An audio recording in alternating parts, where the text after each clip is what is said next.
Hello বন্ধুরা, আমার সালাম নিন। আসসালামু আলাইকুম। আশা করি আপনারা সবাই ভালো আছেন ইনশাল্লাহ, এবং আমার প্রত্যাশাও তাই। সেই সাথে আমার প্রীতি ও শুভেচ্ছা নিন। আজ এ পর্যায়ে যে বিষয়ে কথা বলবো তা হচ্ছে সম্মান, ভালোবাসা এগুলো চেয়ে বা কামনা করে অর্জিত হয় না বা পাওয়া যায় না। এগুলো এমনিতেই কখন জানি নিজ নিজ স্থান করে নেই, যা মানুষের ভাগ্যে জুটে।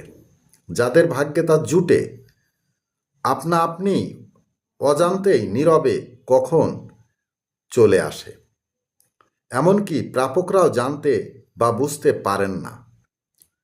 তাই মনে রাখবেন, সম্মান, ভালোবাসা এসব চেয়ে নেয়ার জিনিস নয়। যার ভাগ্যে জুটে কখন জানি তা নীরবে এসে যায়। এ পর্যায়ে এখানেই রাখছি। ততক্ষণ পর্যন্ত সবাই ভালো থাকুন, সুস্থ থাকুন এবং নিরাপদে থাকুন। শুভকামনা নিরন্তর সবার জন্য সবসময়। ধন্যবাদ ফেসবুক মেটা, ধন্যবাদ সকল বন্ধুসহ সবাইকে। আবার দেখা হবে অন্য কোনো ভিডিওতে। আল্লাহ হাফেজ।